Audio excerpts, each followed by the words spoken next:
Are you applying to the UCs? Need some help with your personal insight questions? You're in the right place. Welcome to the Personal Insight Question Tips series with UC Davis. Thank you for joining us today. This is the next episode of the Personal Insight Questions Tips series that we're doing here at UC Davis with undergraduate admissions experts. Today we're here with Devin Bohart. I'm the Associate Director for First Year Evaluation. I've been with admissions since 2018, so I'm going into my 7th cycle with Holistic Review. And I've read thousands and thousands of applications, maybe 7,000 or 8,000 at this point. Wow. I probably average about 1,000 a year. So yeah, it's fun. I love it. Today we're covering prompt 2. Every person has a creative side and it can be expressed in many ways: problem solving, original and innovative thinking, and artistically, to name a few. Describe how you express your creative side.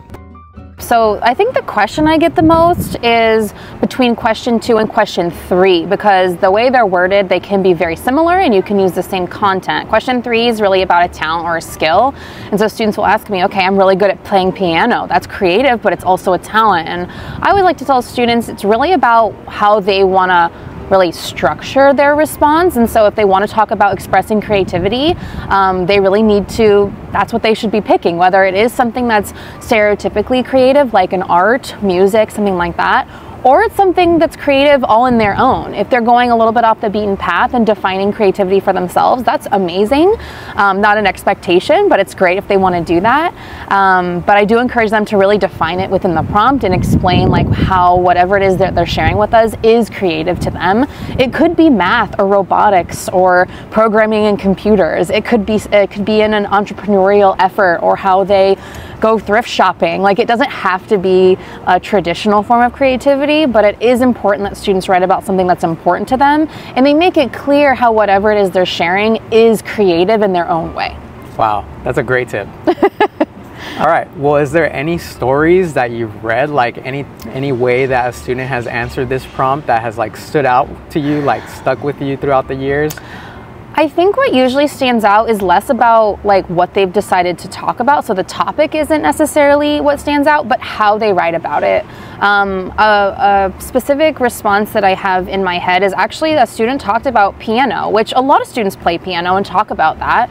It's not necessarily unique in and of itself, but the way that the student talked about how important it is to them and how they express their creativity and how they developed through this creative medium was really interesting and helped me get to know the student a lot better, as opposed to just giving me like, I play piano, it's super fun, I'm really good at it. That doesn't really tell me very much, but the student walked me through their progression, their development, and it really helped me get to know them better. That's not to say that's an expectation for anyone wanting to talk about piano necessarily, but just an example of how a student can really take something that isn't unique on its own and really make it their own.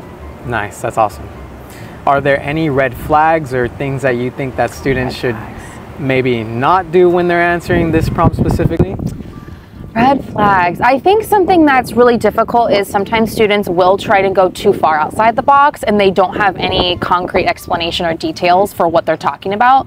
So yeah, you can talk about how you're creative and how you communicate with other people, but you need to give some clear examples of that. Otherwise, it's going to be a very shallow response, and it's going to be hard for me to get to know you. I'm a stranger to every single student that I end up reading. I don't know anything about them except for what they put in that application. So it's really critical that they really take the time to really explain who they are and why what they're sharing is so important. And that's for any PIQ. That's not just for creativity, but it is really important that for that prompt that they really make it clear that this is how I express creativity, and these are some examples, and this is why it's important to me. So it should not be abstract. I think this one's a really easy one to get very abstract. Students want to talk about, they write poetry or lyrics, or they are very philosophical, and that's how they express creativity, but I don't want them to demonstrate it. I want them to explain it to me and give me examples instead. Awesome. Well, thank you so much, Devin. Sure. So that's this episode. We'll see you next time for the next personal insight question prompt that we'll be covering. Thank you so much, Devin. Thank you.